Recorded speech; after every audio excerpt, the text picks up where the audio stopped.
Mr. DJ, Mr. DJ, twende kazi beshte. Mr. DJ, Mr. DJ, Mr. DJ, twende kazi wewe. Mr. DJ, Mr. DJ, twende kazi beshte. That's Mr. DJ, twende kazi baby. Yeah.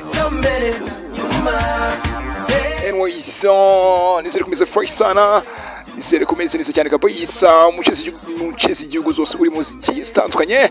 And of course, welcome to the show right now. Uri kumwe na MC Mario, King of the Mic. Yeah. Anyways, this is 90.7 Magic FM. Magic. Yeah.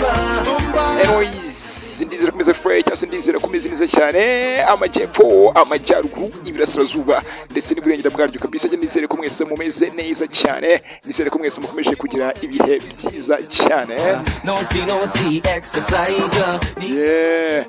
Anyways, tugize ku isaha 11 zirenze iminota igeze kuri zirenze iminota igera kuri ngahera zirenzeho iminota urumva igenda ikaza kugwa muri 5 urumva yeah. Anyways, hanyuma stories ni nyinshi cyane, amakuru ni menshi cyane, tugiye kubana kuva right now kuza kugeza ku isaha 12 zuzuye neza cyane muri rusange neza cyane.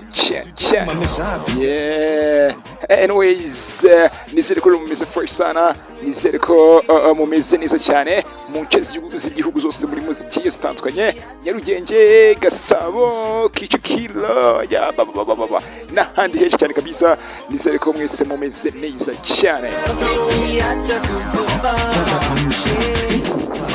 Shorty nataka wakati nipakate mini skati na shati nivue mpaka mwenyewe useme utaki girl. The way you popping ni lazima nikustaki girl. Kwa maze itabidi nimesema ha, lakini kwa nini hanyuma hano hanze abasore cyangwa se abagabo cyangwa se abajene urumva b'abanyarwanda bakomeje gukora ibitaramo, bakomeje gukora ibitaramo mu bihugu bitandukanye by'Iburayi cyangwa se by'Iburaya urumva, cyangwa se by'Iburayi cyangwa se by'ibwota masimbi.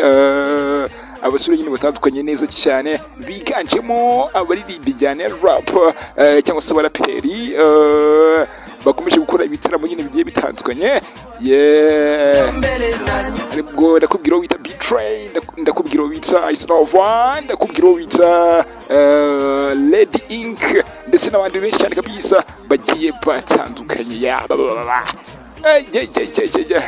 Birakomeye cyane wa mugabo we, birakomeye cyane mwababyeyi mwe, kubera ko rap yo mu Rwanda nayo imaze gufata indi cyangwa se imaze gutera indi ntera. Yeah. Mr. DJ, twende kazi wewe. Mr. DJ,